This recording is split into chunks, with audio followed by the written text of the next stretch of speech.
Mana kerja beli soalnya tak tolong beli juga satu bulan yang lalu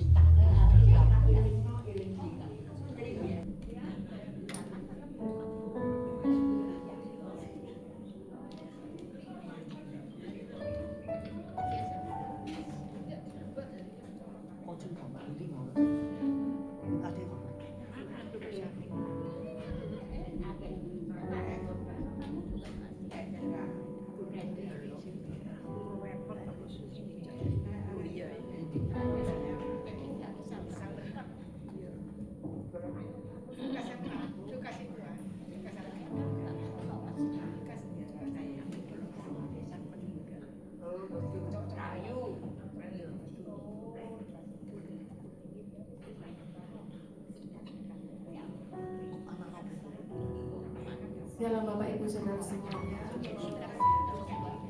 Selamat pagi. Salam. Selamat kita kembali beribadah hari ini. Dengan penuh sukacita kita menaikkan syukur pada Tuhan atas kebaikannya pada kita.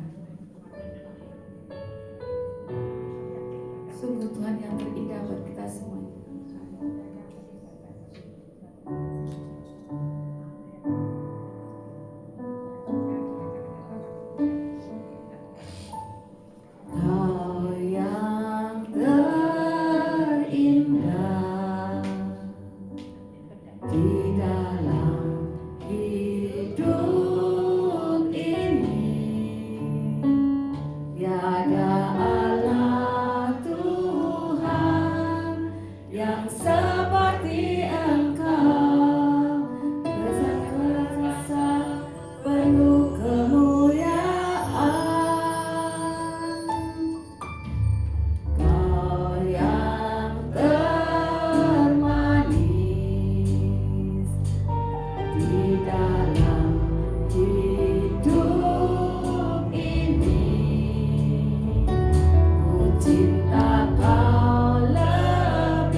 Yeah.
kerinduan kami Tuhan.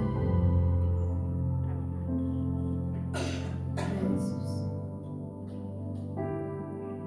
Kau tahu hatiku Tuhan. Inilah kerinduan kami Tuhan. Kau tahu rinduku Tuhan. Kau tahu harapku, Kau tahu mimpiku di tangan-Mu Tuhan.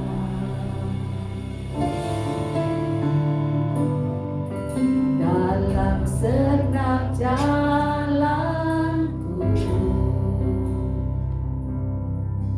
dalam setiap langkahku, hanya Kau Tuhan yang ku andalkan menghadapi semua. Yesus, Kau anugerah terindah dalam hidupku. Kau sungguh berarti di setiap jalanku. Anugerah-Mu selalu mempesonaku. Yesus, Kau terbaik. Yesus, Kau termanis di dalam hidupku. Saya undang Bapak Ibu Saudara berdiri. Kau tahu hatiku Tuhan. Kau tahu rinduku Tuhan. Kau tahu harapku, Kau tahu mimpiku di tangan-Mu Tuhan. Dalam setiap jalanku, dalam setiap langkahku, hanya Kau Tuhan yang ku andalkan menghadapi semua. Yesus, Kau anugerah, Yesus, Kau anugerah terindah dalam hidupku. Kau sungguh berarti di setiap jalanku. Anugerah-Mu selalu mempesonaku. Yesus, Kau terbaik. Yesus, Kau termanis di dalam hidupku. Yesus, Kau anugerah terindah dalam hidupku. Kau sungguh berarti di setiap jalanku. Anugerah-Mu selalu mempesonaku. Yesus, Kau terbaik. Yesus, Kau termanis di dalam hidupku.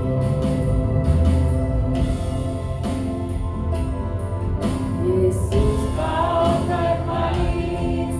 Yesus, Kau terbaik di dalam hidupku. Yesus, Kau terbaik. Yesus, Kau termanis di dalam hidupku. Haleluya Yesus. Sungguh Tuhan, Engkau yang terbaik dalam hidup kami Tuhan. Engkau tahu Tuhan kerinduan kami Tuhan untuk selalu dekat kepada Engkau ya Tuhan Yesus. Terima kasih Tuhan, terima kasih buat pemeliharaan Engkau ya Tuhan Yesus. Terlebih di akhir zaman ini Tuhan, sana sini kami mendengar begitu banyak kesusahan ya Tuhan, tapi kami tetap percaya Tuhan Hanya di dalam Engkau kami terpelihara, hanya di dalam Engkau Engkau selamatkan Tuhan. Terima kasih Tuhan, terima kasih buat berkat-Mu hari ini Tuhan. Kami boleh hadir di tempat ini untuk boleh memuji dan muliakan nama-Mu Tuhan Yesus. Biarlah kuasa Roh Kudus-Mu menguasai kami dan kami boleh bersuka cita bersama Engkau. Terima kasih Tuhan Yesus, terima kasih. Hanya di dalam nama Tuhan Yesus Kristus kami sudah berdoa dan mengucap syukur. Haleluya, amin. Puji Tuhan Bapak Ibu Saudara. Amin. Ada sukacita hari ini? Amin. Puji Tuhan, kita tetap bersuka cita di dalam Tuhan. Haleluya. Kita pujikan, serukan namanya. Haleluya.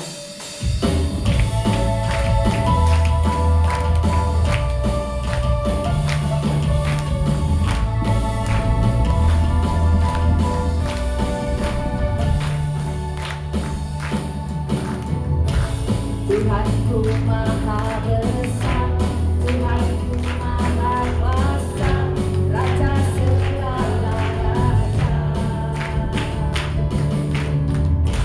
Dia takkan tergoyahkan, dia takkan terkalahkan, Dia hidup dan berkuasa. Hei, serukan namanya, Yesus Tuhan Raja.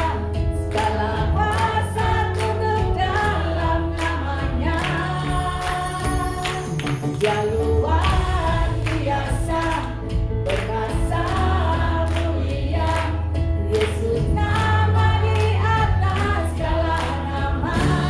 Haleluya. Mari kita berjalan tangan semuanya. Haleluya. Ayo saudara, kita berjalan tangan dengan saudara-saudaranya. Kita keluar dari bangku.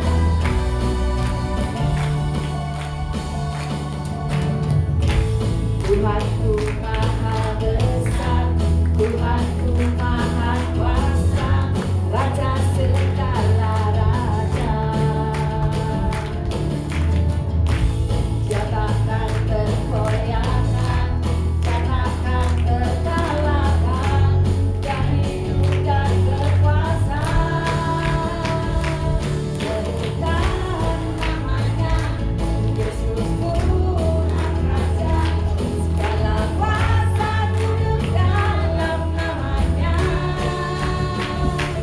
Dia luar biasa, perkasa mulia, Yesus nama di atas segala nama. Yesus nama di atas segala nama. Haleluya, kita pujikan dulu. Tuhanku maha besar, haleluya.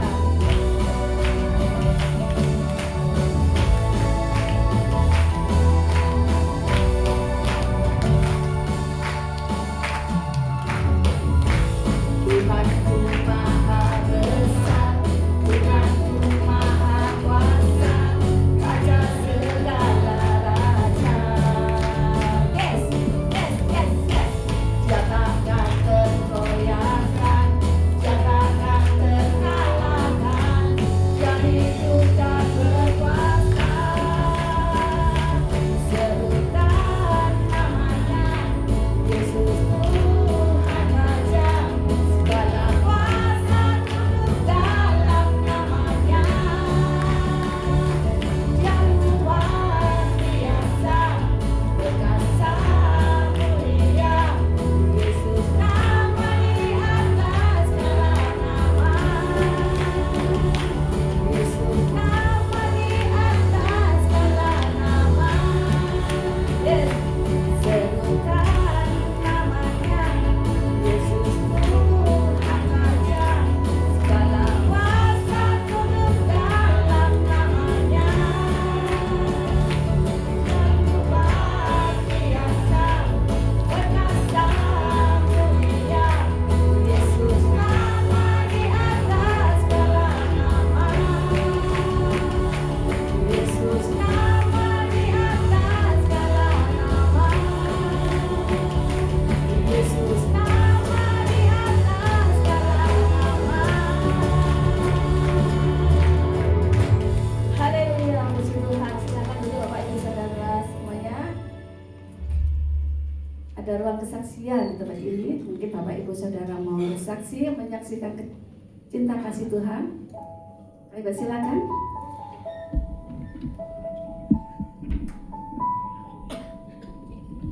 Belum ada Bapak Ibu?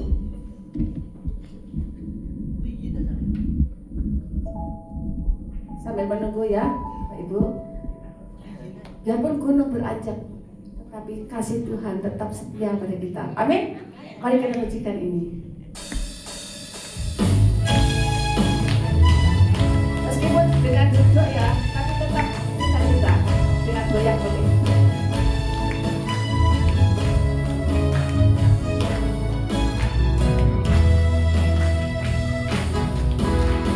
Biarpun gunung-gunung beranjak dan segala bukit bergoyang, tapi kasih setiamu tak akan beranjak dariku.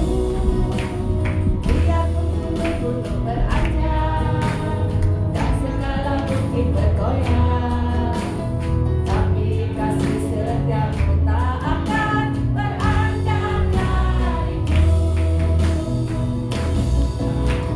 Tak akan beranjak, tak akan bergoyang, tak akan beranjak, tak akan bergoyang.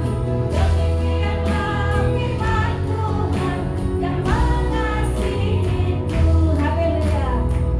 Kurang enak Bapak Ibu Saudara ya, kalau kita nyanyi pujian ini dengan tidak goyang atau bersuka cita bertepuk tangan. Mari Bapak Ibu Saudara saya undang bagi berdiri. Kita pujikan pujian ini.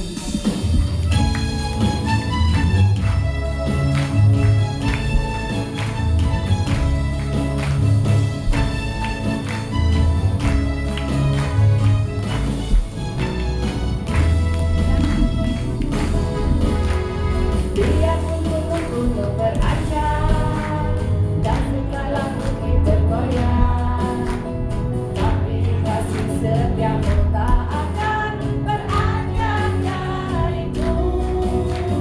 Biarpun gunung-gunung beranjak dan segala bukit bergoyang, tapi kasih setiamu tak akan beranjak dariku. Tak akan beranjak, tak akan bergoyang, tak akan beranjak, tak akan bergoyang. Demikianlah firman Tuhan yang mengasihiku. Tak akan beranjak, tak akan bergoyang, tak akan beranjak, tak akan bergoyang. Demikianlah firman Tuhan yang mengasihiku. Sekali lagi. Biarpun gunung-gunung beranjak dan segala bukit bergoyang, tapi kasih setiamu tak akan beranjak dariku. Biarpun gunung-gunung beranjak dan segala bukit bergoyang, tapi kasih setiamu tak akan beranjak dariku. Tak akan beranjak, tak akan bergoyang, tak akan beranjak, tak akan bergoyang. Demikianlah firman Tuhan yang mengasihiku. Tak akan beranjak, tak akan bergoyang, tak akan beranjak, tak akan bergoyang. Demikianlah firman Tuhan yang mengasihiku. Tak akan beranjak, tak akan beranjak, tak akan bergoyang, tak akan beranjak, tak akan bergoyang.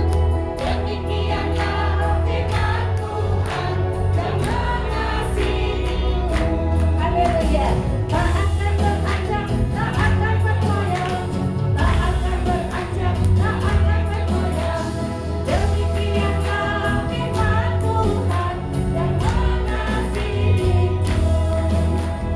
Demikianlah firman Tuhan yang mengasihiku. Demikianlah firman Tuhan yang mengasihiku. Haleluya, puji Tuhan. Bapak Ibu Saudara, tak akan beranjak, tak akan bergoyang. Itulah firman Tuhan yang tetap mengasihi kita dari dulu, sekarang, sampai selama-lamanya, sampai Tuhan Yesus datang untuk menjemput kita. Sebelum kita masuk dalam firman Tuhan, mari kita minta pada Tuhan untuk selalu tetap memimpin kita dalam hidup kita sehari-hari. Haleluya.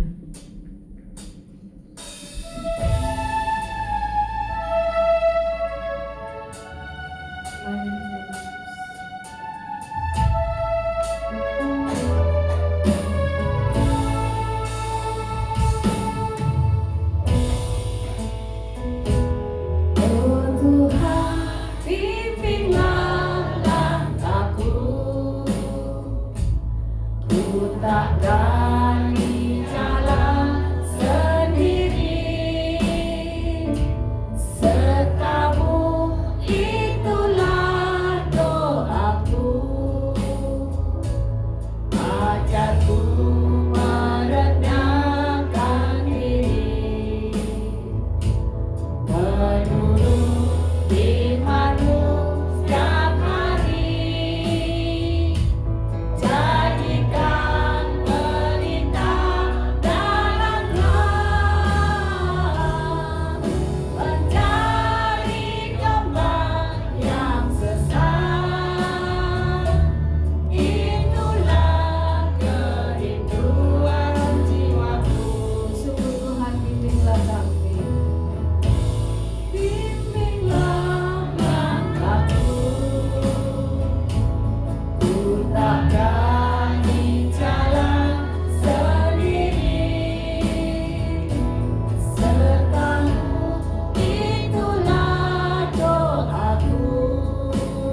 buat kebaikan Tuhan. Terima kasih Roh Kudus, terima kasih Tuhan. Kami ingin mendengar firman-Mu Tuhan Yesus. Mari Engkau berbicara kepada kami semua. Engkau pakai hamba-Mu yang akan menyampaikan firman-Mu sekarang ini. Terima kasih Roh Kudus, terima kasih. Terpujilah nama-Mu. Dalam nama Tuhan Yesus kami berdoa. Amin. Silakan Bapak Ibu Saudara duduk. Puji Tuhan, saudara. Ya, saya juga melihat di sini keluarga Bapak Paulus Yudianto ada di tempat ini dari Surabaya, dan juga dengan keluarga yang di Malang selama datang di tempat ini. Saudara, puji Tuhan, hari ini kita dengar firman Tuhan, nanti dilayani oleh Eva Brasil.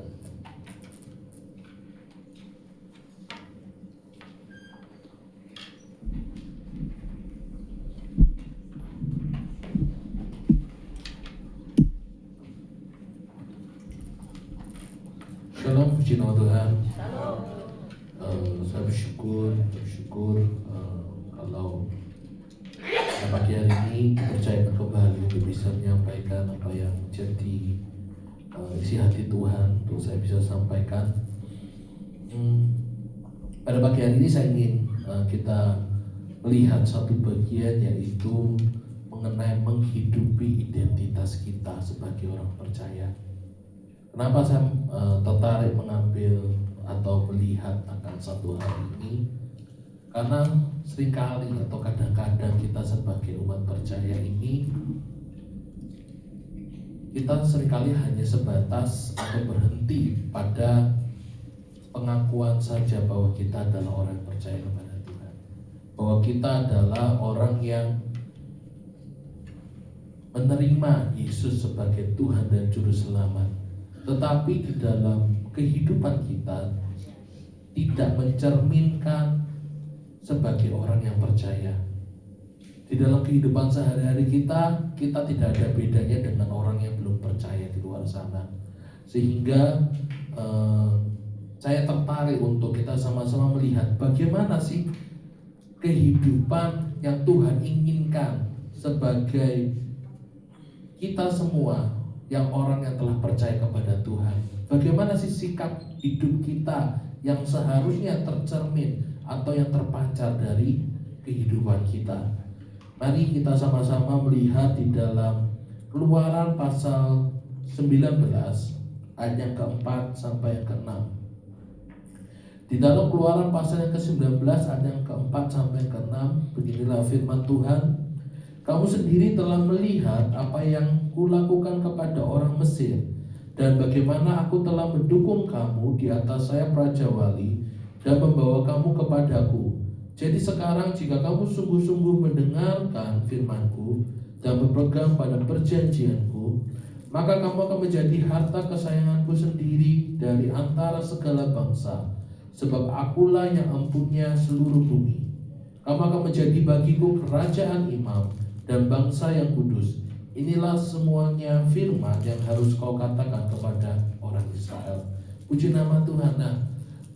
Mengenai tentang apa yang barusan kita baca, yaitu Keluaran pasal 19 ayat yang keempat sampai yang ke-6.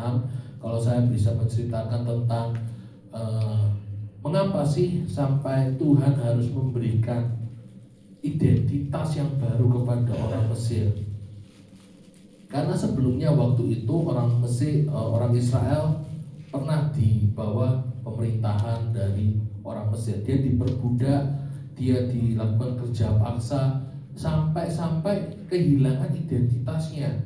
Padahal sebelumnya ketika Tuhan memanggil pertama kali, yaitu Tuhan memanggil Abraham, lalu janji Tuhan kepada Abraham diturunkan kepada Ishak, dan Tuhan menjanjikan hal itu kepada Ishak, lalu diturunkan kembali kepada Yakub, lalu Tuhan mengganti nama Yakub sendiri menjadi Israel, dan akhirnya dari satu orang menjadi satu bangsa yang besar. Tetapi setelah itu mereka pergi ke Mesir karena waktu itu di daerah kanan terjadi namanya kelaparan yang begitu hebat. Dia akhirnya pergi ke Mesir, tinggal di namanya satu tanah, wilayah di sana adalah tanah Goshen, tanah yang paling bagus di antara wilayah Mesir waktu itu, karena ada Yusuf sebagai mangku bumi, atau bahasa sederhananya itu dia sebagai orang yang memiliki kedudukan kedua setelah raja gitu, setelah Firaun gitu. Akhirnya dia tinggal di sana, makin berkembang biaklah, bertambah-tambah jumlah jiwanya, bertambah-tambah jumlah anak-anaknya, dan singkat cerita Raja Mesir ini atau Firaun ini takut kalau mereka akan memberontak, sehingga terjadi namanya penindasan, anaknya harus dibunuh, yang laki-laki semua harus dibantai dan sebagainya. Terjadi namanya kerja paksa, terjadi namanya pembunuhan gitu kan. Tetapi hal itu tidak menghentikan rencana Tuhan bagi apa yang telah dijanjikannya kepada Abraham, Ishak dan Yakub. Bahkan itu juga digenapi di dalam Israel. Tetapi karena sekian lama sudah diperbudak sehingga dia kehilangan identitasnya. Akhirnya oleh karena itu Tuhan terpaksa harus mengambilnya, membawanya keluar dan memberikan identitas yang baru, bahwa kamu adalah bangsa yang aku pilih. Dari antara segala bangsa yang aku miliki, kamu yang tak pilih menjadi perwakilanku untuk di muka bumi. Itulah namanya terjadi identitas. Nah, lalu pertanyaannya, apakah identitas tersebut berhenti menjadi satu hanya cuma sekedar privilege saja atau hak istimewa yang kita miliki? Tidak. Tetapi di situ Tuhan menuntut juga, ketika kita mendapatkan satu hak istimewa, Tuhan juga menuntut namanya sikap kita sebagai orang yang memiliki hak istimewa tersebut. Sebagai contoh, misalnya anaknya presiden sekarang, anaknya Pak Prabowo Subianto. Ketika Pak Prabowo akhirnya dipilih menjadi presiden, maka sikap anaknya dari Pak Prabowo akan dilihat oleh banyak orang, betul? Karena dia mendapatkan privilege menjadi anak presiden. Tetapi setelah dia mendapatkan privilege, maka semua mata akan tertuju kepada anaknya dia juga. Sehingga apa yang dilakukan oleh anaknya juga, itu juga berpengaruh. Tanpa sadar dia juga ada pengaruhnya. Ketika dia melakukan sesuatu yang mungkin tidak bagus, maka seluruh media akan menyorotinya. Begitu juga dalam kehidupan orang percaya. Ketika kita percaya kepada Tuhan, maka dibilangnya apa? Seluruh makhluk menantikan anak-anak Allah dinyatakan. Artinya apa? Seluruh makhluk nyorot, melihat, memandang sikap hidup kita. Kalau hidup kita tidak ada bedanya dengan orang-orang yang tidak mengenal Tuhan, bagaimanakah kita bisa menjadi satu kesaksian yang baik bagi orang-orang di luar sana? Untuk itu mari kita akan melihatnya secara satu persatu. Tetapi hari ini saya tidak mengupasnya semua karena ada begitu banyak. Ada total ada 3, tetapi saya ingin membahas cuma satu bagian. Nanti kalau misalnya Tuhan memberikan kasih karunia, saya bisa melanjutkannya lagi di pertemuan berikutnya. Jadi apa yang kita bisa melihat bahwa ternyata ada 3 hal yang Tuhan inginkan sebagai kita mempercaya, bagaimana kita bisa menghidupi identitas kita. Yang pertama adalah mengenai tentang ketaatan dengan perjanjian. Bagaimana hidup kita ini taat dengan perjanjian antara Tuhan dengan kita. Yang kedua adalah mengenai tentang kekudusan. Bagaimana kita menjalani hidup kita sebagai orang yang telah dibenarkan, sebagai orang yang telah dikuduskan oleh Tuhan, sehingga hidup kita atau setiap apa yang kita lakukan atau perbuat itu dasarnya adalah karena kita kudus. Yang ketiga adalah bagaimana kita juga menjalankan fungsi imamat. Fungsi imamat itu seperti apa sih? Apakah seperti imam? Kurang lebih iya, tapi kita bukan sebagai imam, tetapi fungsi yaitu sebagai perwakilan Allah di dunia ini, membawa berita, membawa satu kebenaran, membawa satu gaya hidup yang Tuhan inginkan untuk kita lakukan. Dari antara ketiga ini saya ingin membahas yang pertama, yaitu tentang ketaatan perjanjian, karena ini adalah menjadi satu dasar untuk bisa kita menghidupi dua yang lain. Kalau kita tidak mengenal tentang namanya ketaatan perjanjian ini, maka akan cukup kesulitan kita untuk bisa menghidupi dua yang lain. Di dalam untuk mengenai tentang bagian tentang ketaatan perjanjian, di sini Tuhan mengatakan, yaitu di dalam ayat yang kelima dikatakan, jika kamu sungguh-sungguh mendengarkan firman-Ku dan berpegang pada perjanjian firman-Ku dan berpegang pada perjanjian-Ku, gitu kan? Dikatakan bahwa kita diminta untuk sungguh-sungguh mendengarkan dan berpegang pada perjanjian. Dalam namanya ketaatan perjanjian, maka hal yang pertama, yang utama, yaitu kita diminta untuk belajar mendengarkan suara Tuhan. Bagaimana sih cara kita bisa mendengarkan suara Tuhan? Ini adalah pelajaran yang sangat dasar, yang sangat bisa dikatakan adalah sesuatu yang basic. Mendengar. Bagaimana sih cara mendengar yang baik? Ada beberapa banyak hal yang mengatakan bahwa mendengar itu hanya cuma duduk diam manis selesai gitu. Tapi menurut saya mendengar bukan hanya soal tentang berhenti sampai di situ saja. Kenapa? Karena ada banyak orang mendengar. Bahkan di zaman kita sekarang kita bisa mendengar firman Tuhan, betul? Kita bisa buka YouTube kita bisa buka sosial media, tiba-tiba di situ ada cuplikan 1 menit khotbahnya pendeta siapa, atau YouTube kita mau cari search dari gereja mana, dari aliran mana, kita bisa nonton semua. Bahkan kalau mau lihat yang khotbah-khotbah pendeta-pendeta dari luar negeri bisa. Kalau susah kita tinggal namanya terjemahkan, namanya di YouTube adalah terjemahkan ke bahasa Indonesia. Bisa. Kita bisa melihat, kita bisa mendengar.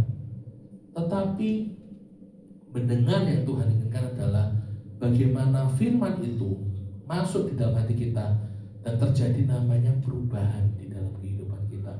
Ada begitu banyak orang, dia sudah mengikut Tuhan, dia sudah mendengarkan banyak firman, tetapi tidak terjadi namanya perubahan hidup, tidak ada namanya terjadi transformasi dalam kehidupan. Kenapa?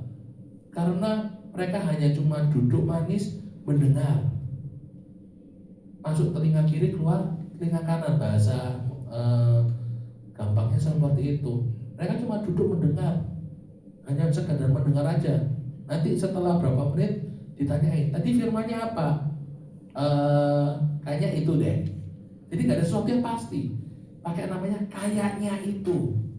Berarti ngapain aja kamu di dalam gereja Tuhan ketika mendengarkan firman Tuhan? Jadi kita dilatih untuk pertama kali mendengarkan firman Tuhan. Lalu ada yang kedua adalah, seringkali orang selalu menganggap bahwa mendengarkan suara Tuhan itu selalu identik dengan kita mendengarkan suara batin kita, suara hati kita. Tidak selalu. Memang Tuhan bisa bekerja dengan segala cara. Salah satunya memakai suara hati kita untuk Tuhan bisa bersabda, atau Tuhan bisa berbicara dengan hidup kita. Tetapi tidak selalu.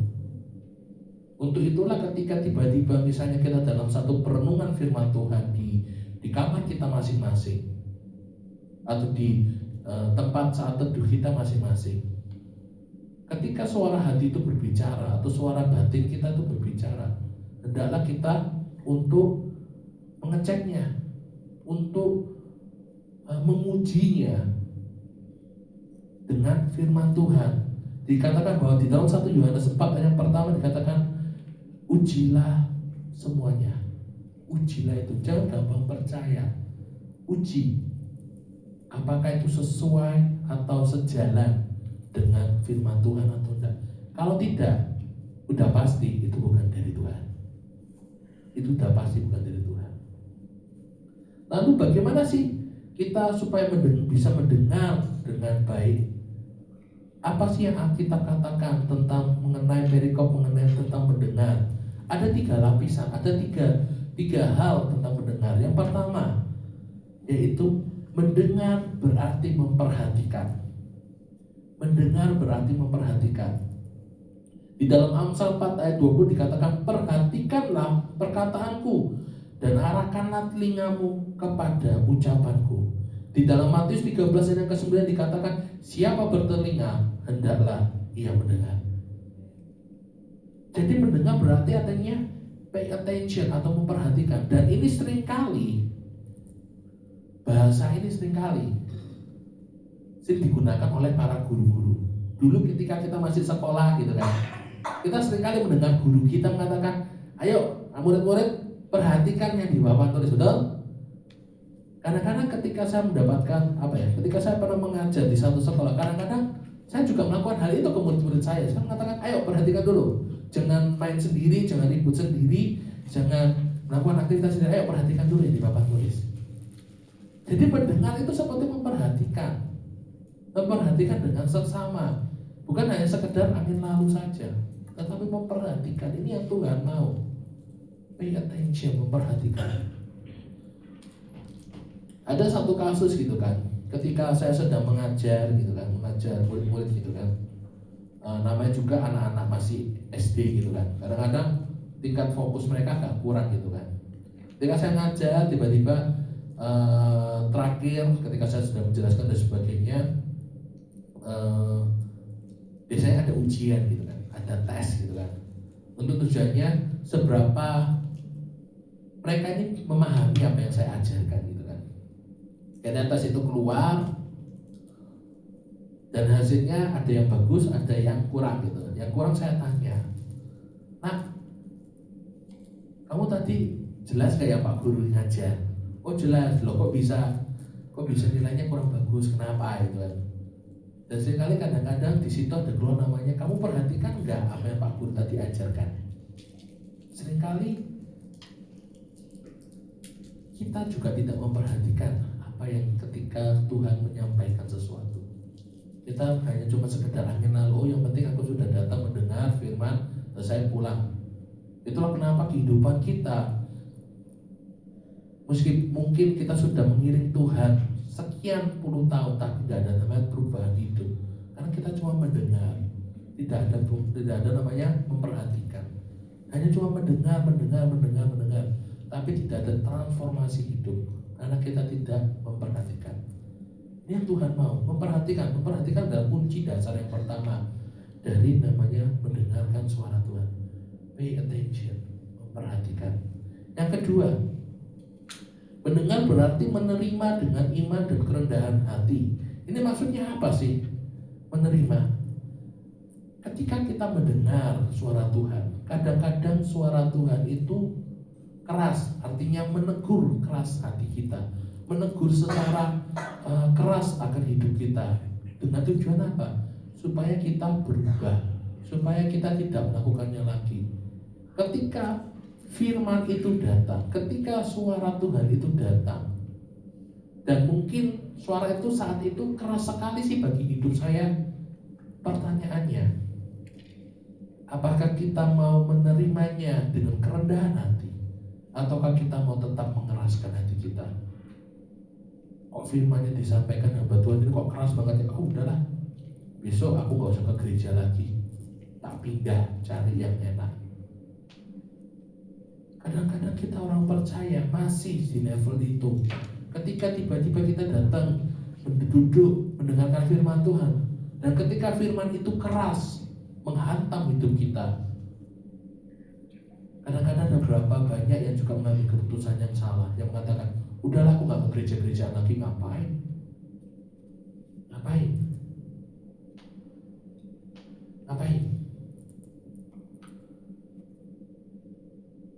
Itu bukan satu sikap hati yang benar yang Tuhan inginkan. Tuhan menginginkan apa? Ketika firman itu datang, ketika teguran itu rasa-rasanya kok keras sekali ya Tuhan. Tuhan mengajarkan apa? Untuk kita menerimanya dengan sikap hati yang benar, menerimanya dengan apa? Kerendahan hati kita, mengatakan Tuhan terima kasih. Gampang gak? Gak mudah. Saya mengalaminya Bapak Ibu Saudara. Ketika waktu itu saya masih kuliah gitu kan. Saya masih kuliah saat itu, ada satu waktu saya mengalami namanya satu titik rendah saya, satu titik namanya paling susah di hidup saya gitu kan. Saat itu saya tahu ketika saya lagi berada pada titik yang terendah itu, saya tahu saya harus lari kemana. Yaitu saya lari ke Tuhan. Dan ketika itu saya datang ke satu persekutuan ibadah yang ada. Firman itu menegur saya keras sekali, bahkan cukup pedih gitu kan, cukup pedih di hati gitu kan.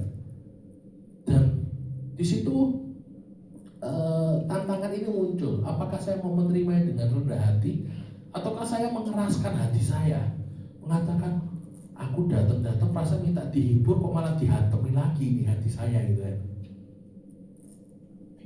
Pilihannya cuma dua, dan itu semua keputusan di tangan kita. Saat itu memang rasanya pedih ketika saya lagi di titik terendah, ingin mendengarkan firman Tuhan yang sedikit menghibur hati, malah rasa-rasa itu dilukai lagi oleh firman Tuhan. Tapi saya percaya bahwa firman Tuhan itu tujuannya untuk membeban. Memang caranya beda. Karena kadang-kadang gak sesuai atau tidak sejalan dengan ekspektasi atau keinginan kita. Tetapi firman Tuhan itu tahu kamu lagi butuhnya apa. Kadang-kadang tidak sesuai ekspektasi, tidak sesuai dengan harapan hati kita. Kita pengennya kalau kita terluka ya kita diobati, diperban, dielus-elus. Firman Tuhan kadang nggak gitu. Cara mengobati hidup kita kadang-kadang juga lewat disakiti juga, sehingga sembuh. Jadi ada banyak cara yang Tuhan lakukan gitu. Dan kita sebagai orang yang mengalaminya, kita diminta untuk apa? Coba belajar rendah hati, belajar kerendahan hati. Tidak mudah, iya tidak mudah. Tapi kita mau belajar untuk rendah hati. Itu yang poin kedua. Yang poin ketiga yaitu mendengar, berarti mentaati. Di dalam 1 Samuel pasal yang ke-15 ayat yang ke-22 dikatakan mendengarkan lebih baik daripada korban. Ini adalah cerita ketika waktu itu Saul gitu kan. Saul diminta untuk menghabisi semua orang-orang Amalek waktu itu. Menghabisi semua, baik raja, baik ratu, baik hewan ternak, yang muda, yang tua, anak-anak, sudah dibantai habis. Termasuk harta-hartanya juga habiskan semua. Tapi saat itu Saul tidak mengindahkan apa yang Tuhan mau secara sepenuhnya. Dia menyisakan rajanya dan hewan-hewan ternak yang baik dengan tujuan apa? Aku mau mempersembahkan yang terbaik untuk Tuhan. Disitulah Tuhan mengatakan apa? Melalui Samuel, mendengarkan suara Tuhan jauh lebih baik daripada korban. Mendengar dan melakukannya persis seperti yang Tuhan mau, itu jauh lebih baik daripada korban. Seringkali kita tertipu dengan hal itu. Dekati kita selalu hanya berbicara tentang korban dan korban dan korban. Tapi yang Tuhan inginkan jauh di atas itu. Mentaati dan melakukan firman Tuhan itu jauh lebih berharga daripada semua korban yang kita berikan kepada Tuhan.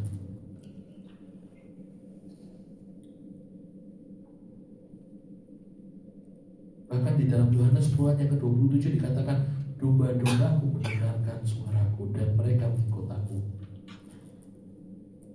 Mereka mengikut, gak hanya berhenti, mentaatinya dan melakukannya. Jadi di dalam mendengarkan firman Tuhan, mendengarkan suara Tuhan ini ada tiga tahapan yang Tuhan inginkan. Tahapan level pertama yaitu memperhatikan. Mendengar berarti memperhatikan.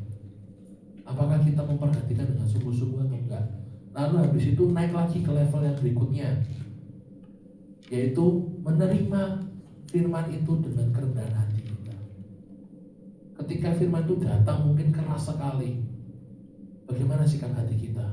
Kita mau menerimanya enggak? Kita mau belajar merendahkan hati kita enggak? Lalu yang ketiga yaitu mendengar berarti juga melakukannya, mentaati, melakukan apa yang Tuhan mau, tepat sesuai dengan apa yang Tuhan inginkan.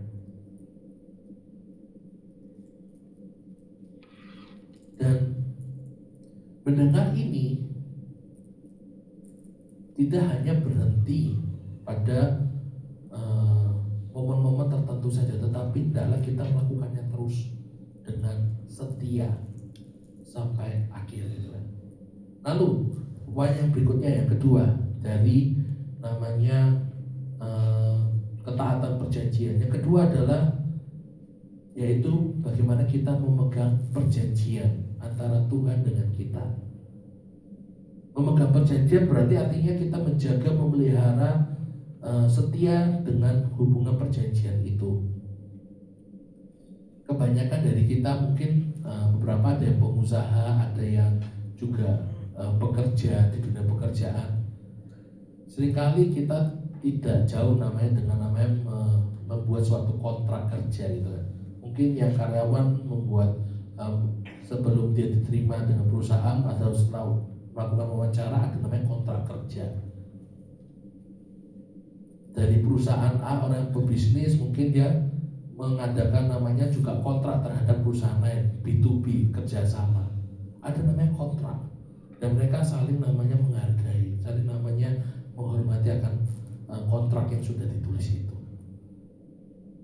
Dan di sini Tuhan memakai cara yang sama, yaitu memegang perjanjian. Bagaimana kita mau memelihara, menjaga, dan tetap setia dengan perjanjian antara Tuhan dengan kita.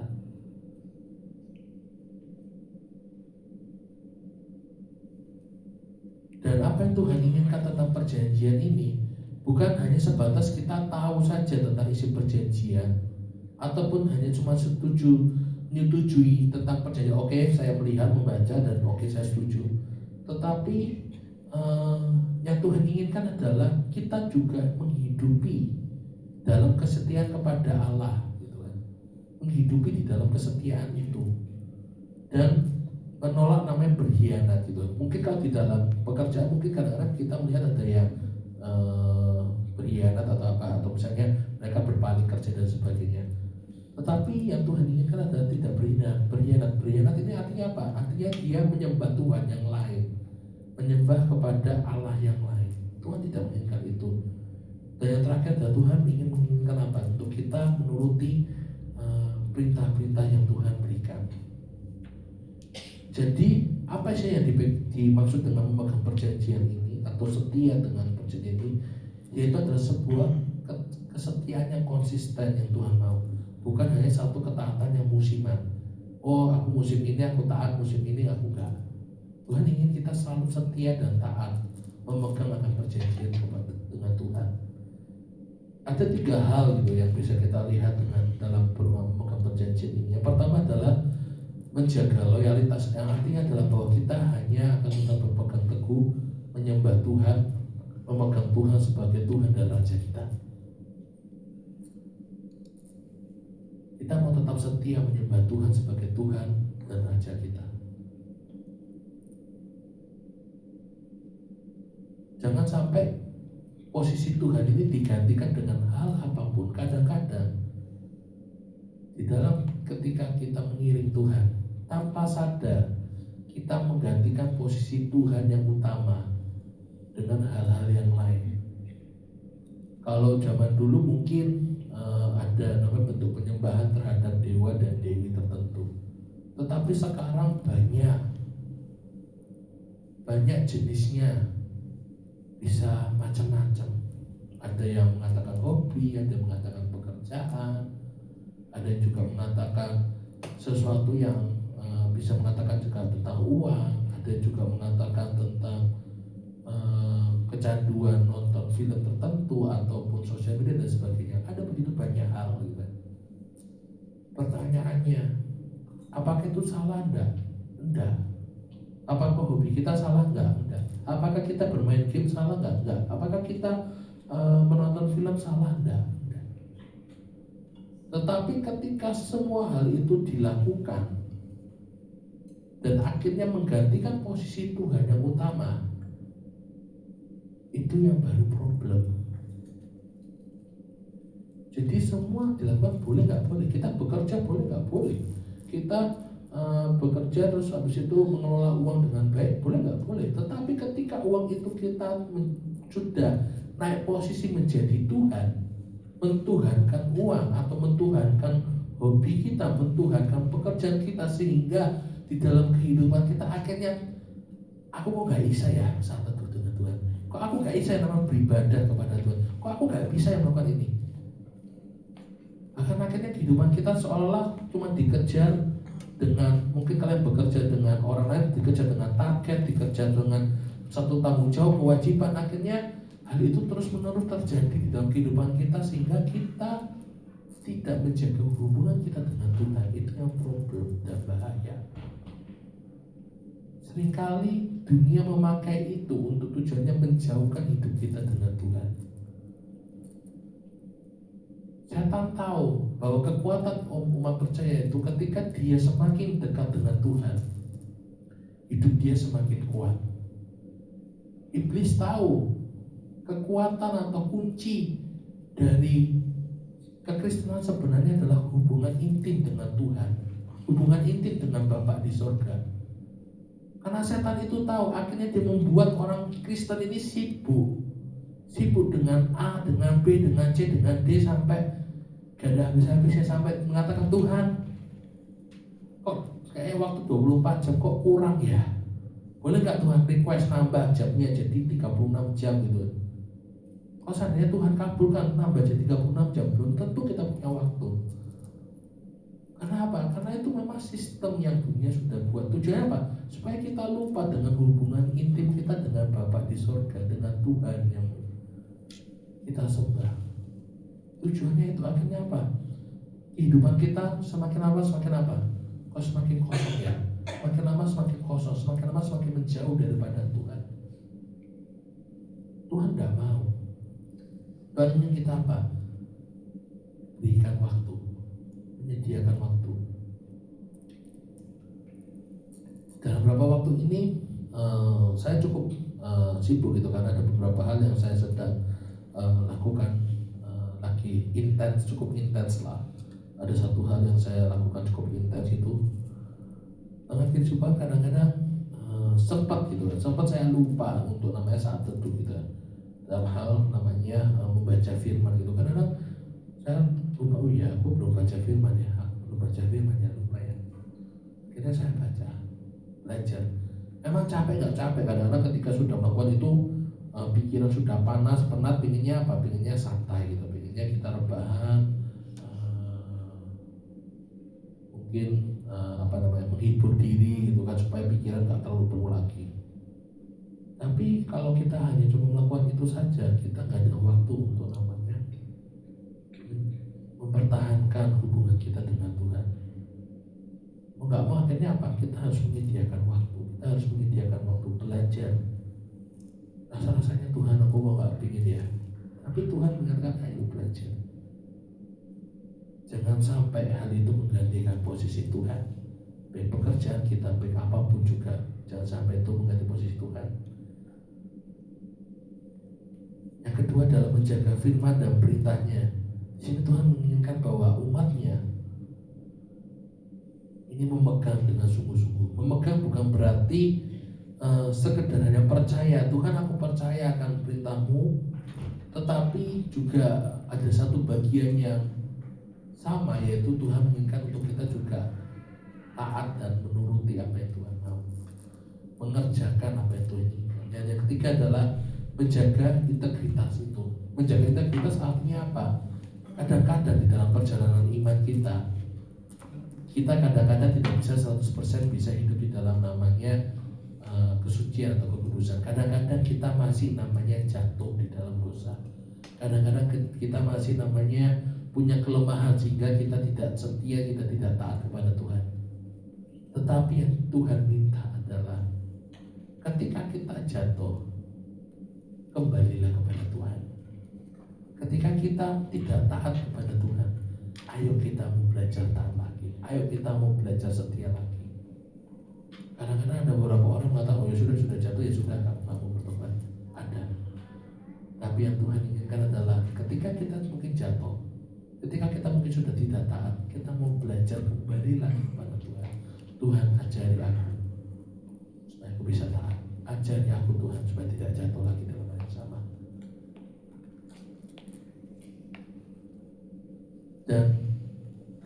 ketika kita mau sungguh-sungguh mendengarkan firman Tuhan dan sungguh-sungguh mau memegang atau berjanji dengan Tuhan, maka hal yang terakhir yang ingin saya sampaikan yaitu bagaimana sih responnya kita.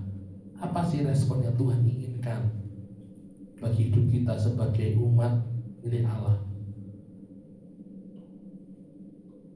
Tuhan menginginkan satu respon dari kita sebagai umat percaya, yaitu bukan hanya satu respon hanya sebatas ketakutan.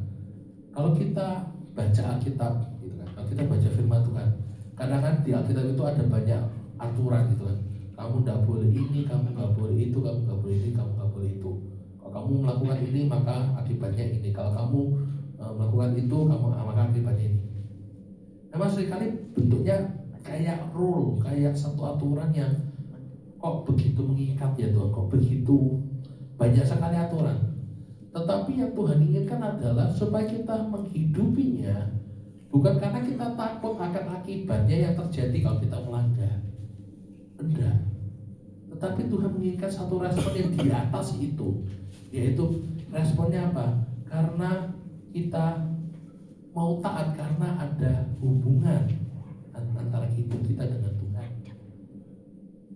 Jadi kita mentaatinya itu bukan karena syarat dan ketentuan yang berlaku, enggak. Tetapi Tuhan menginginkan satu respon yang jauh di atas itu, yaitu kita mau melakukannya. Kita mau melakukan setiap aturan-aturan yang ada. Kenapa? Karena kita ada hubungan. Karena kita ada satu relasi antara hidup kita dengan Tuhan.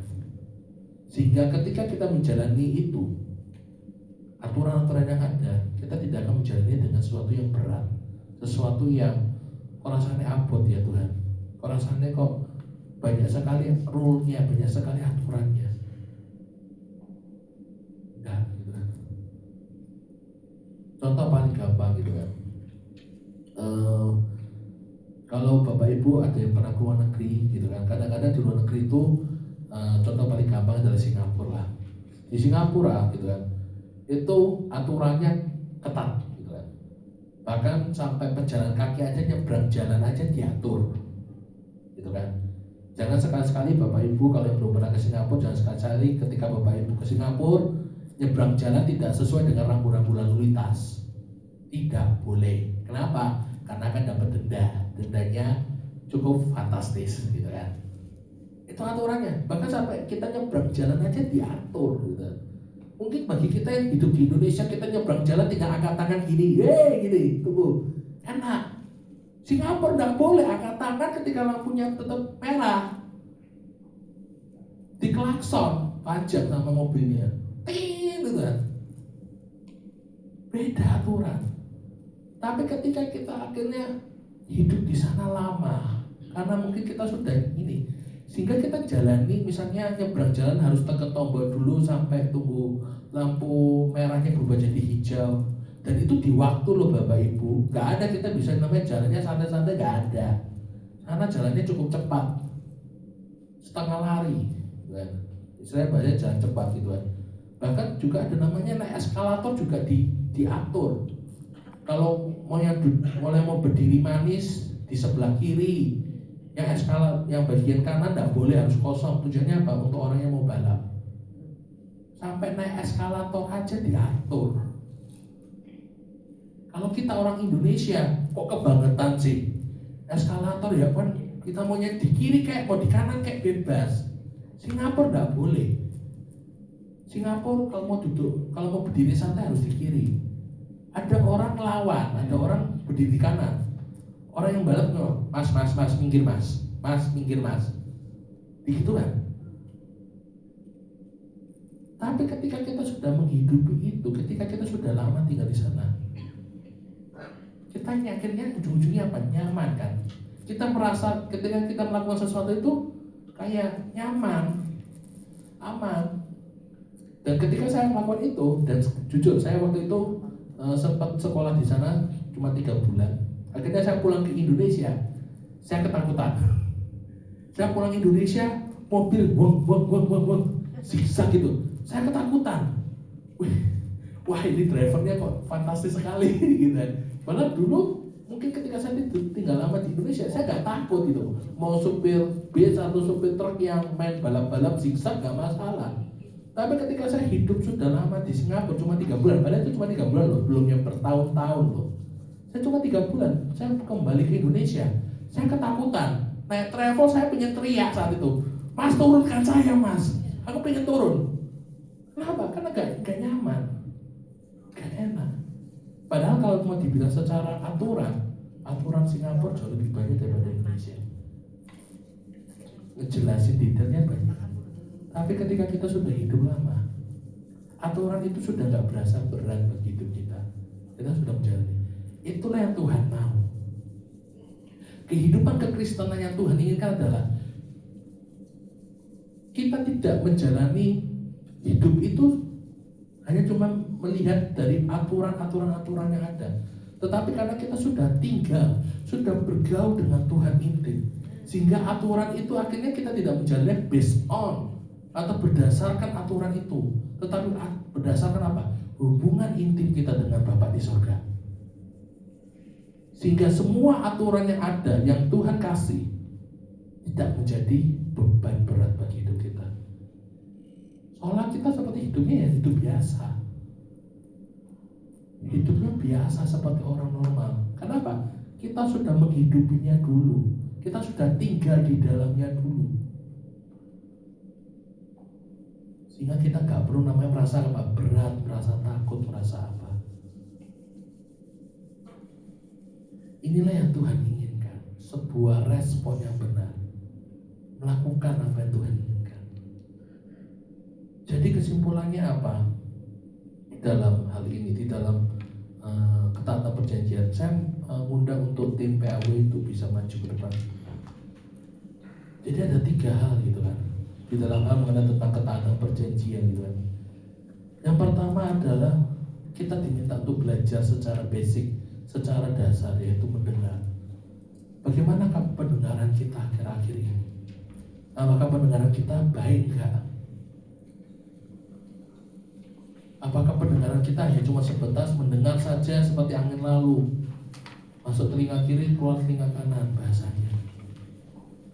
Ataukah pendengaran kita sudah sampai level mana? Apakah pendengaran kita hanya cuma baru level memperhatikan saja? Ataukah level pendengaran kita sudah naik sampai namanya meresponi yang benar? Ketika firman itu datang mungkin keras, kita meresponinya dengan benar, dengan kerendahan hati. Apakah kita sudah sampai level yang maksimal? Ketika firman itu datang, kita tidak hanya memperhatikan, kita tidak hanya mendengar atau meresponi dengan baik, tapi kita juga mau melakukannya. Jadilah pelaku firman Tuhan. Apakah kita sudah sampai level itu belum? Kalau belum, kita pagi hari ini kita mau belajar sama-sama. Tingkatkan level pendengaran kita. Yang kedua, kita diminta untuk juga memegang perjanjian. Dalam arti apa? Jangan sampai ada ilah yang lain. Jangan sampai ada sesuatu hal apapun juga yang bisa menggantikan posisi kedudukan Tuhan.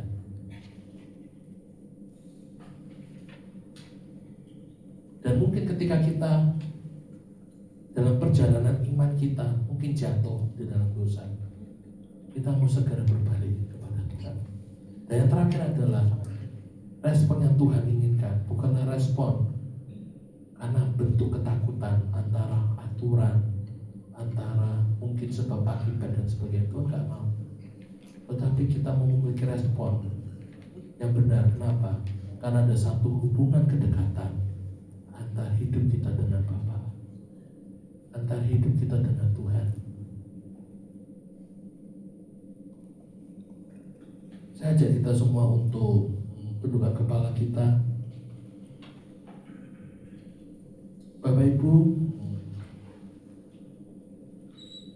renungkanlah firman ini gitu kan. Apakah di dalam hidup Bapak Ibu Saudara kira-kira ada enggak satu hal atau mungkin beberapa hal yang sudah menggeser posisi Tuhan dari yang semestinya, yang yang sudah membuat posisi Tuhan harusnya menjadi yang utama dan yang terutama tiba-tiba digeser oleh hal apapun, baik pekerjaan, baik hobi, baik apapun itu, akhirnya membuat Tuhan itu tidak bisa bekerja semestinya. Belajar gitu. Lalu yang ketiga adalah, ada nggak kira-kira di dalam satu area hidup kita itu yang masih bentuknya adalah bentuknya kompromi? Jangan berkompromi dengan hal-hal yang bukan dari Tuhan. Bereskan itu dan kembalilah kepada Tuhan. Mari kita angkat satu pujian. Sungguh selidikilah aku dan lihat hatiku ya Tuhan. Haleluya. Haleluya Yesus.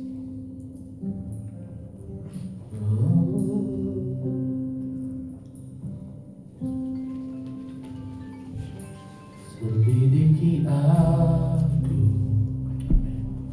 lihat hatiku,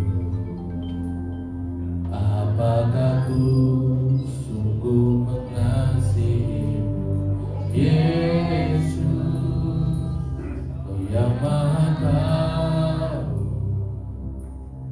dan menilai hidupku, tak ada yang tersembunyi bagiku.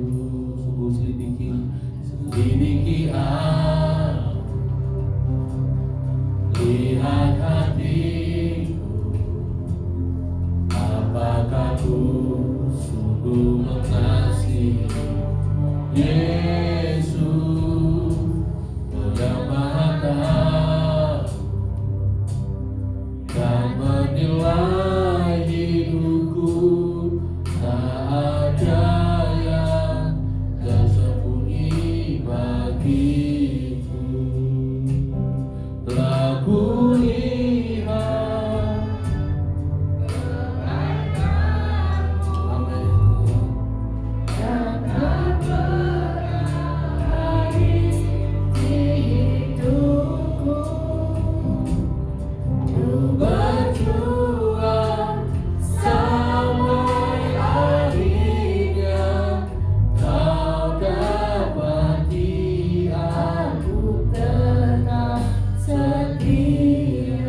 Biarkan worship leader saja yang nyanyikan lagu ini. Jangan coba Bapak Ibu Saudara untuk merenungkan firman ini. Selidiki aku, Kalau misalnya di dalam hidup Bapak Ibu Saudara masih ada hal yang apakah sungguh mengikat hidup Bapak Ibu Saudara, Oh Yesus, pada pagi hari ini saya mengajak untuk Kau datang yang kepada Maha Tuhan, Tahu mengatakan Tuhan, lepaskan ikatan itu, dan menilai lepaskan ikatan itu Tuhan, tak ada yang lepaskan ikatan itu. tersembunyi bagi. Saya ini benar-benar bisa bebas Selidiki aku, menyembahmu, melayanimu. lihat hati. Bahkan saya tidak ingin ada satu hal pun yang bisa menggeser menggantikan posisinya Engkau. Kalau ada juga satu hal atau beberapa hal yang di dalam hidup Bapak Ibu Saudara yang sudah begitu lama terjadi dengan kompromi, lepaskan itu pada pagi hari ini. Jangan mau berkompromi, jangan mau berkompromi dengan apapun, baik dengan dosa, baik dengan hidup lama. Jangan mau berkompromi. Lepaskanlah, jadilah orang yang benar-benar merdeka pada pagi hari ini. Jangan mau diperhamba lagi, jangan mau diganti, jangan mau digeser lagi akan identitas yang benar. Hidupilah identitas yang baru yang Tuhan sudah berikan. Berjuang sampai akhirnya, Kau dapati aku tetap setia. Telah kulihat, saya sudah Bapak Ibu Saudara pakai berdiri. Oh, yang tak pernah habis di hidupmu,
kasih Bapa di sorga buat semua kebaikan-Mu.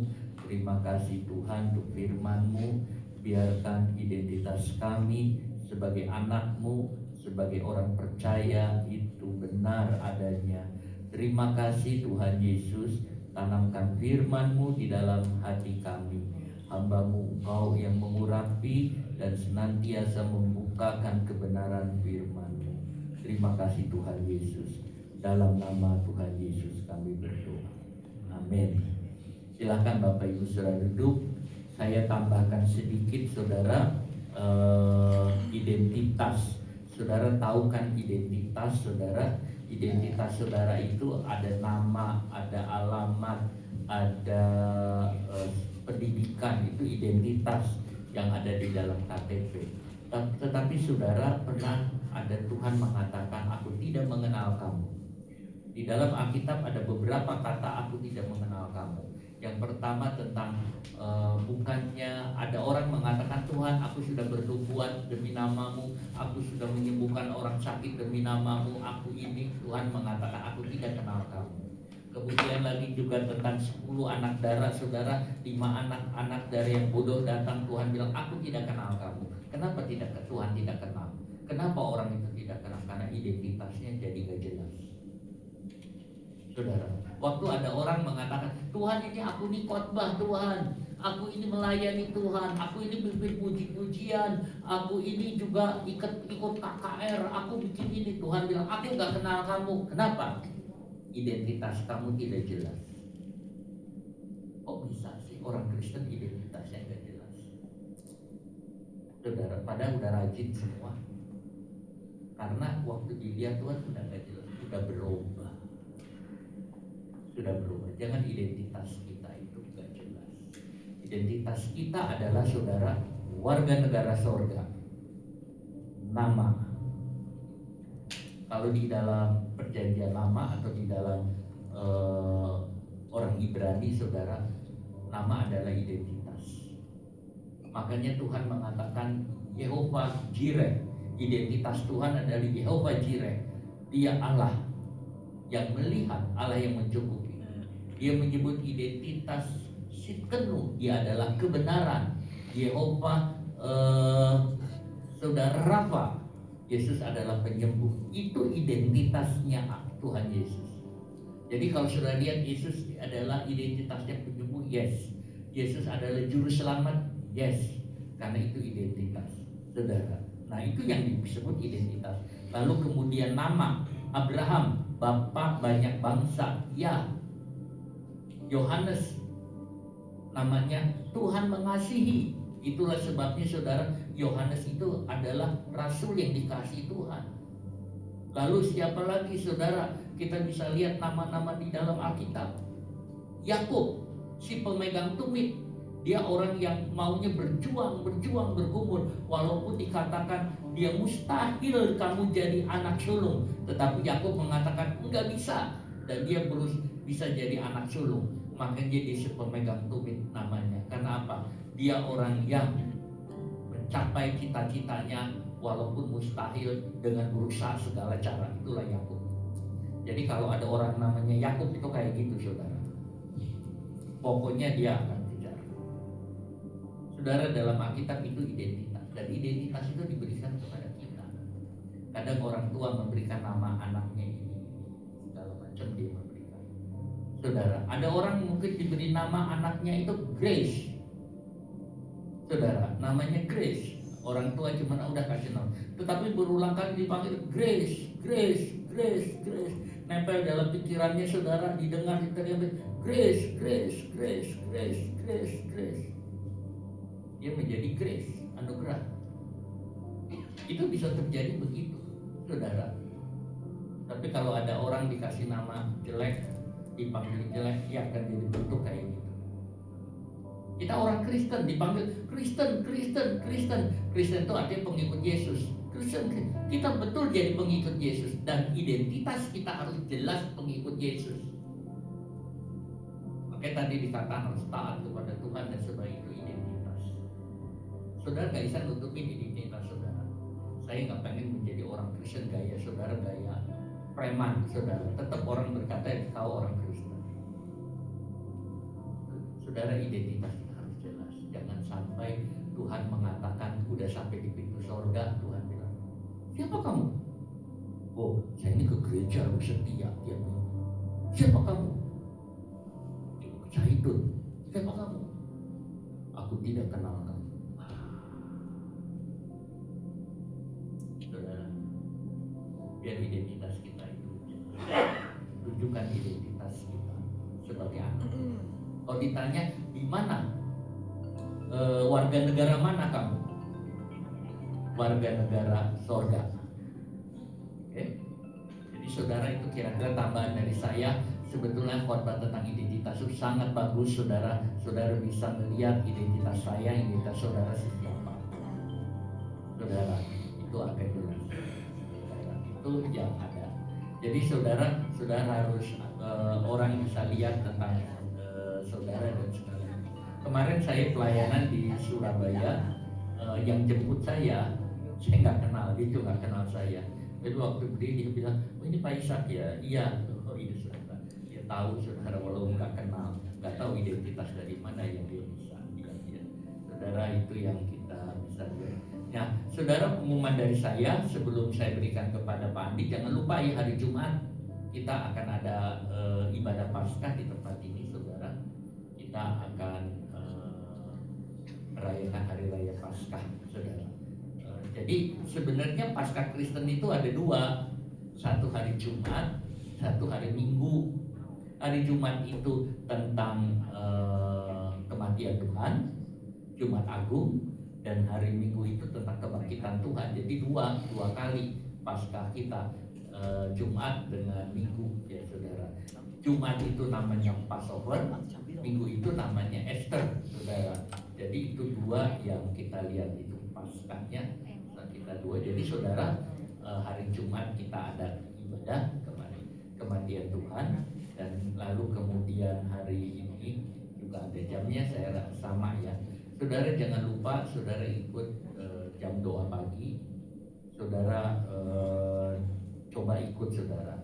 Kita bisa belajar lebih banyak lagi. Saya ngerasa lebih dekat kepada jemaat di dengan doa pagi tiap hari ketemu. Yang kedua, firmannya ngikutin Alpet, sehingga saudara nanti kalau sudah yang biasa baca Alpet udah diterangkan di dalam doa pagi, sehingga saudara bisa jelas dapat seluruh Alkitab. Yang saudara biasanya cuman baca yang seneng-seneng aja di dalam secara Alpet, sudah ada yang kelihatannya ayatnya enak, ada ayatnya teguran, macam-macam saudara. Dan saudara akan merasakan itu di doa pagi. Sebab itu saudara ikut di doa pagi jam 5 pagi sampai jam 6, cuma 1 jam, saudara. Ya, Pak Andi bisa lanjutkan.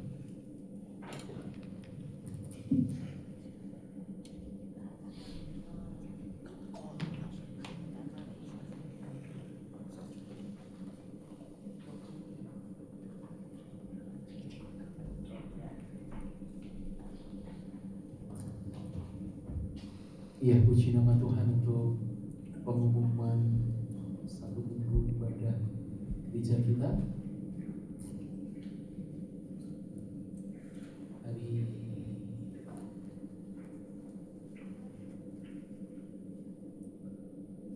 Rabu kita ada doa dan kedalaman Alkitab di tempat ini jam 6 sore, dan Kamisnya kita ada doa.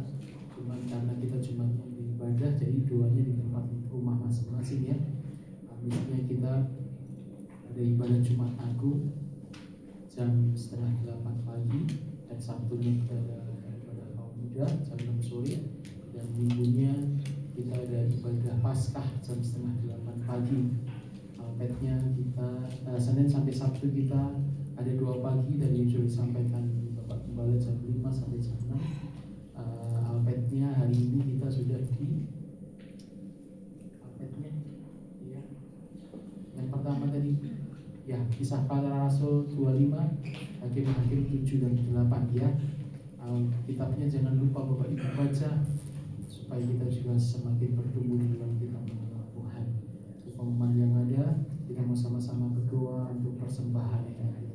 Tuhan, kami mengucap syukur Tuhan buat terima kasih buat kesempatan yang Tuhan beri untuk kami boleh beribadah di tempat ini. Terima kasih Tuhan, biarlah setiap kesempatan yang Tuhan beri untuk kami boleh Tuhan ada di dalam hadirat-Mu, ada di dalam rumah Tuhan, kami pakai dengan sungguh-sungguh Tuhan. Kami Tuhan bawa setiap korban persembahan kami yang terbaik untuk kemuliaan nama-Mu, yaitu hidup kami ya Tuhan, kami mau serahkan Tuhan sebagai korban persembahan Tuhan yang Tuhan harum di hadapan hadirat-Mu. Tuhan terus layakkan kami, Tuhan perkenankan kami lebih lagi Tuhan untuk hidup di dalam Tuhan setiap kehendak firman-Mu, supaya dalam hidup kami nama Tuhan dipermuliakan. Berikan kepada kami identitas yang jelas sebagai anak-anak Tuhan, supaya Tuhan kami tidak pernah lagi mempermalukan akan Engkau ya Tuhan, tapi kami boleh Tuhan jadi berkat Tuhan, sehingga pada saat kami Tuhan ada Tuhan dimanapun kami berada Tuhan, kami boleh menjadi berkat, menjadi kesaksian, menjadi alat untuk kemuliaan bagi nama-Mu. Terima kasih Roh Kudus, pimpin kami untuk kami terus melangkah di dalam hidup kami terus hidup di dalam Tuhan kebenaran firman-Mu. Firman-Mu terus kami mau hidup di Tuhan dalam hidup kami, meskipun itu mungkin Tuhan bagi kami sesuatu yang Tuhan sukar Tuhan, tapi kami percaya tidak ada yang mustahil bagi Engkau. Hanya kami rindukan Tuhan satu hal, kami hidup terus berkenan bagi kemuliaan nama-Mu. Pakai kami menjadi kesaksian, pakai kami Tuhan menjadi saluran berkat Tuhan, bahkan dimanapun kami berada Tuhan. Jadikan kami Tuhan pembawa berita keselamatan, supaya nama Tuhan dipermuliakan di dalam kehidupan kami.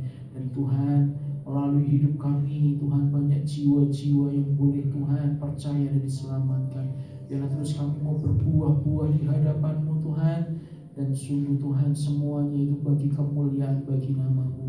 Biarlah Tuhan kami terus hidup dalam kerendahan hati, kesetiaan, ketaatan lebih lagi ya Tuhan. Terima kasih kami berdoa buat Bapak Gembala Tuhan di tempat ini, berkati dalam Tuhan pelayanannya, berkati dalam mengembalakan sidang di tempat ini, berkati kesehatannya, berkati dalam kehidupan rumah tangganya, senantiasa Tuhan memimpin. Berkati Tuhan hamba-Mu sudah menyampaikan berkat firman Tuhan, berkati kehidupannya, pelayanannya, apa yang dikerjakan, sungguh semuanya itu untuk kemuliaan bagi nama Tuhan. Dan siap kami yang melayani Tuhan, pakai kami lebih lagi dengan Tuhan, tambahkan talenta, supaya boleh menjadi berkat lebih lagi Tuhan buat gereja-Mu di tempat ini. Kami melayani dengan taat lebih lagi Tuhan, rendah hati lebih lagi, bahkan kami melayani dengan persiapan Tuhan. Kami berdoa supaya ada urapan dalam setiap pelayanan kami Tuhan, sehingga Tuhan dalam setiap pelayanan kami semua yang ada Tuhan, nama-Mu dipermuliakan, yang sakit disembuhkan, yang lemah dikuatkan, yang susah dihiburkan. Bahkan Tuhan setiap jemaat-Mu yang datang dengan berbagai-bagai persoalan, beban Tuhan, Kau yang berikan pertolongan. Terima kasih Bapa, terima kasih bangsa dan negara kami Indonesia, kami taruh dalam tangan pengasihan-Mu. Biarlah Indonesia dalam belas kasihan-Mu, Indonesia bagi kemuliaan-Mu ya Tuhan. Dan kami berdoa buat gereja-gereja-Mu, biarlah gereja-gereja-Mu terus hidup dalam kekudusan-Mu, gereja-gereja menjadi terang, menjadi garam, memancarkan sinar kemuliaan-Mu, menjadi alat-Mu Tuhan untuk menjangkau jiwa-jiwa, sehingga banyak jiwa diselamatkan Tuhan, dan surga penuh sukacita. Kami berdoa juga buat perang Tuhan yang saat ini masih berlangsung. Tuhan menolong bagi setiap mereka yang berdampak Tuhan, perang Tuhan yang ada, supaya Tuhan berikan pertolongan, penghiburan, dan Tuhan berikan kemurahan. Terima kasih Bapa, sebentar kami akan berikan yang terbaik yang menjadi milik kami. Biarlah Tuhan sucikan, Tuhan kuduskan, dipakai lebih lagi untuk kemuliaan bagi nama Tuhan di tempat ini. Dan di dalam nama Yesus kami berdoa dan mengucap syukur. Haleluya, amin. Sungguh waktu-Mu yang terbaik ya Tuhan.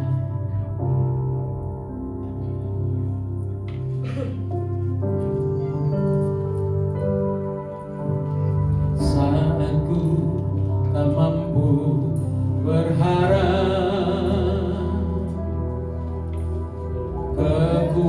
kekhawatiran menghimpit jiwaku, kekuatanmu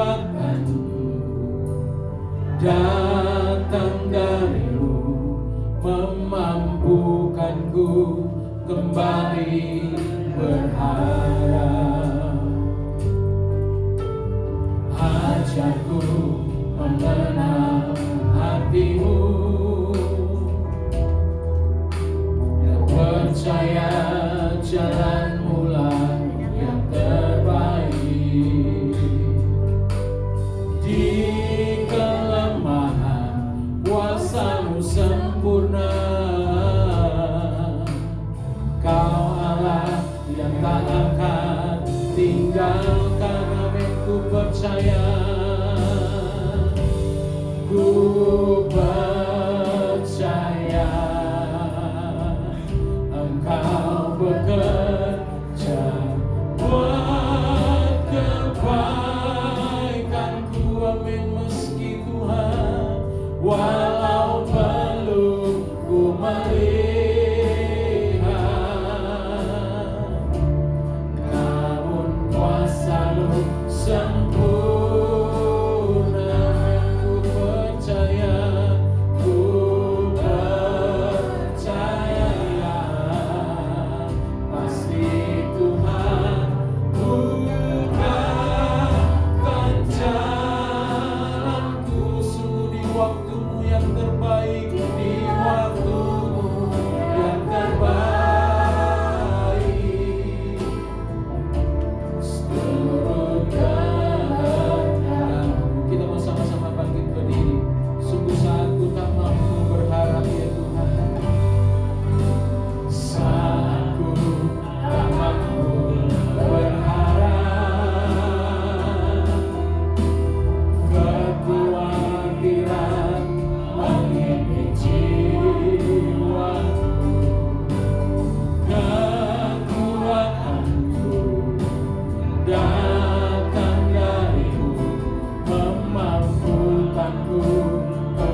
kasih Roh Kudus, terima kasih Tuhan, terima kasih. Terpujilah akan nama-Mu Bapa. Terima kasih Tuhan, terima kasih. Haleluya, haleluya, haleluya, haleluya. Oh haleluya, haleluya, haleluya, haleluya. Oh haleluya, haleluya, haleluya, haleluya. Oh Tuhan, Kau yang menjamah hidup semua. Kau yang bekerja dan bekerja semua Tuhan. Haleluya, haleluya, haleluya, haleluya. Haleluya, haleluya, haleluya, haleluya, haleluya. Tuhan, Kau tahu keperluan dari umat. Engkau tahu Tuhan semua kebutuhan umat. Engkau yang mencukupi ya Bapa. Tuhan yang sakit hari ini, biar Kau boleh menjamah dan boleh menyembuhkan. Bapa di sorga, tangan-Mu, kuasa-Mu boleh bekerja di dalam nama Tuhan Yesus Kristus. Tuhan, Kau yang menjamah dan yang sakit, Engkau yang menolong dan menguatkan. Terima kasih Roh Kudus, terima kasih. Terima kasih banyak Bapa. Tanamkan firman-Mu di dalam hati kami. Sebentar kami mau pulang Tuhan, kami mohon kepada-Mu penyertaan-Mu. Kau tolong pimpin Tuhan Yesus. Terima kasih banyak Bapa, terima kasih. Saudaraku yang dikasihi oleh Tuhan Yesus Kristus, saudara pulang dengan membawa berkat kasih karunia dari Tuhan Yesus Kristus. Kasih Allah Bapa menyertai saudara sekalian dan Roh Kudus yang senantiasa menghibur, memimpin, menolong saudara sekalian mulai sekarang sampai selama-lamanya. Demi nama Tuhan Yesus Kristus. Amin. Tenang. Menang besar di pihakku, menang besar di pihakku.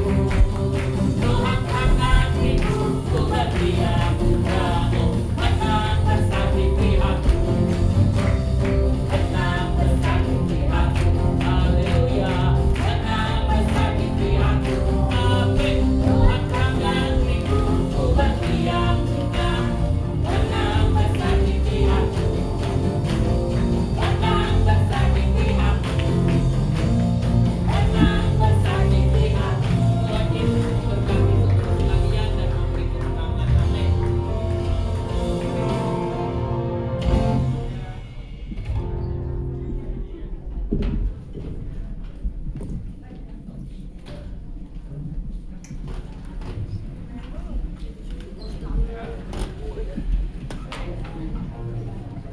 kursi lali lah coba. Harusnya ini yang kon.